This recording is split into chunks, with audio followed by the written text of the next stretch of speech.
there's two sides of pain. There's one side of pain that's the suffering and the discomfort side of pain. But then there's another side of pain that's called effort. It's called glory. And if you never tap into it, it's because the first time you felt that you backed off. The first time you felt, that burn. The first time you felt that it's too much. And we rationalize with ourselves to where we automatically stop. That's why a bunch of us give up so much in life so quickly. But suppose I told you the greatest pain of my life is the reason I'm standing here today. See, sometimes we think the pain is what controls us. It's actually our subconscious mind that if we ever tapped into that, that's what dictates most of our lives. And literally what I've learned in these moments is that I have to stop listening to myself and I have to start talking to myself. I'm like, Rich, you're great. I'm like, look in the mirror like, you can do this. Rich, you can handle this. Rich, this is not a big deal. Rich, this is gonna pass. You're amazing. Rich, this too shall pass. You got to find ways to increase your sense of self-appreciation, because if you don't, you're bombarded with negative stuff every day that beats you down, and you will find yourself unconsciously engaged in self-destructive behavior. If you don't program yourself, life will program you. You got to get grounded. You got to train your mind to serve you. Just make up your mind. This is not going to control you. You have got to make a declaration that this is what you stand for. You're standing up for your dreams. You're standing up for peace of mind. You're standing up for health. You want it, and you're going to go all out to have it. It's not going to be easy. When you want to change, it's not easy. If it were in fact easy, everybody would do it.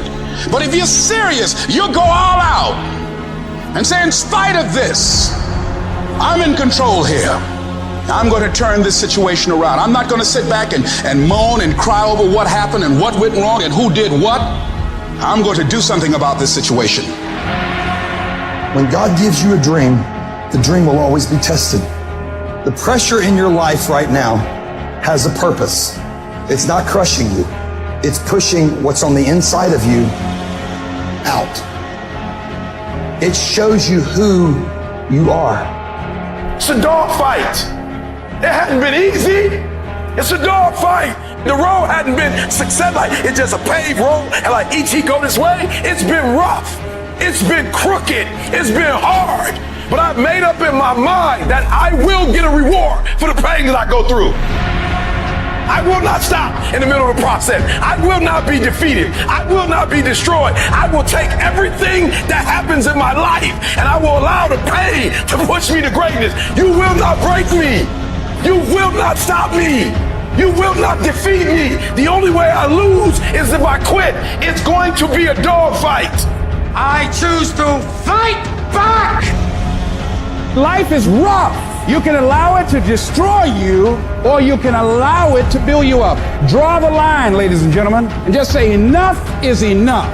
Get out of that narrow-mindedness. Get out of that defeated mentality. Get away from that circle. Get away from those people that don't wish you any good. Get away from those people that don't want you to succeed. Get out of the tent. Get out! There's nothing as powerful as the human spirit. You can't destroy it. You can pervert it, but you can't destroy it. If you lose the job, keep the faith. If you lose the spouse, keep the faith. If you have to downsize, keep the faith. If you have to move in with your mama, keep the faith. If you're at your wit's end, keep the faith. If you have to catch the bus, keep the faith. If you have to thumb, keep the faith. If you get sick, keep the faith. If you lose your kidneys, keep the faith. If you got heart trouble, keep the faith. You might not get a new heart, but you gotta keep your faith. If you can't fly, run. If you can't run, walk. If you can't walk, crawl. But by all means, keep moving.